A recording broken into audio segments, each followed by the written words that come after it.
Untuk penandatanganan diawali dari penandatanganan antara Sekretaris Daerah. Gubernur Gorontalo Rusli Habibie menyaksikan penandatanganan komitmen bersama antara Sekretaris Daerah Provinsi Gorontalo Darda Daraba dengan Kepala Badan Keuangan, Kepala Dinas Dikbudpora, dan Kepala Biro Umum Setda Provinsi Gorontalo. Penandatanganan yang berlangsung di Aula Rumah Jabatan Gubernur menjadi tanda dicanangkannya kegiatan sensus barang milik daerah pemerintah Provinsi Gorontalo. Gubernur Gorontalo Rusli Habibie dalam arahannya mengharapkan agar pendataan barang milik Pemprov bisa lebih memetakan aset-aset milik pemerintah Provinsi Gorontalo. Saat ini masih banyak aset milik Pemprov Gorontalo yang tidak terdaftar, masih tercecer dan tidak bertuan, termasuk aset yang telah rusak.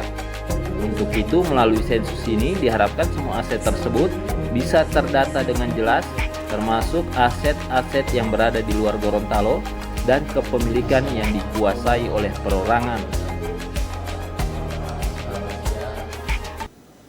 Aset kita ini banyak tercecer dan tidak bertuan. Tadi disebutkan. Mungkin juga termasuk aset yang sudah rusak. Termasuk aset itu masih aset juga. Kadang-kadang di kantor terdaftar aset sekian buah, padahal yang lain sudah rusak, sudah diganti. Termasuk itu ya, dalam sensus. Kalau memang sudah ada, dihapuskan. Dan yang terutama adalah SMA, SMK, SLD. Karena saya bicara dengan BPN agak sulit untuk mencarikan alasan. Nah, saran saya berdasarkan dengan BPN untuk alas hak yang tidak bersertifikat bisa surat keterangan dari Bupati Wali Kota bahwa ini tanah SMK luas sekian, alamat di mana di situ, di kota, di kabupaten, dan itu betul-betul milik pemerintah kota yang telah diserahkan ke provinsi. Dasar itu BPN bisa menerbitkan sertifikat dalam jadi aset kita. Ini sangat penting. Ada juga barang-barang yang sudah rusak di luar Gorontalo. Kemarin saya cek di Jakarta juga ada kendaraan roda 4, roda 2, di Makassar juga ada, termasuk juga aset-aset kita yang dikuasai oleh orang per orang. Berulang-ulang saya katakan contohnya yang di belakang Gelayer itu cukup luas. Di belakang Gelayer itu masih ada sampai sekarang nggak tuntas. Juga perjanjian kerjasama dengan PT Harim dengan Wato juga nggak tuntas. Tolong dituntaskan. Sementara itu, Kepala Badan Keuangan Provinsi Gorontalo Daniel Ibrahim mengatakan pelaksanaan sensus barang milik daerah ditargetkan selesai dalam waktu 3 bulan sejak dicanangkan.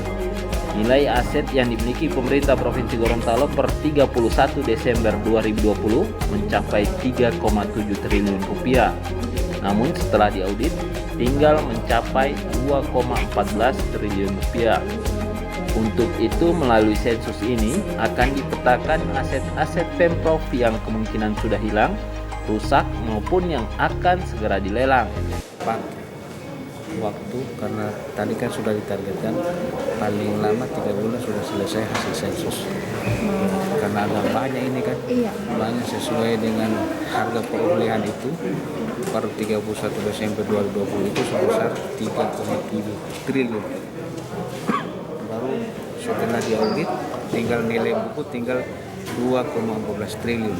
Tetapi harga perolehan itu kami lihat lagi di lapangan, keberadaan aset itu di mana. Siapa tahu ada yang sudah rusak, siapa tahu ada yang sudah tidak ada, siapa tahu ada yang sudah bisa dilelang. Ya, itu setelah sensus ini kemudian kami rekap, kemudian ada penilaian aset-aset. Setelah dinilai, kalau memang setelah nilai itu sudah rusak berat dan lain sebagainya, walaupun itu sebelum itu kita harus suruh nilai oleh DJKN, Direktorat Jenderal Kekayaan Negara. Setelah suruh nilai, kemudian kami serahkan lagi ke KPKNL untuk dilelang secara umum. Ya. Pelaksanaan sensus barang milik daerah melibatkan pejabat pelaksana pengguna barang dan pengurus barang yang ada di masing-masing SKPD. pengurus barang, pengelola di bidang aset Badan Keuangan Provinsi Gorontalo, serta Inspektorat Provinsi Gorontalo selaku aparat pengawas internal pemerintah atau APIP. Wahid Yunus, Gorontalo TV.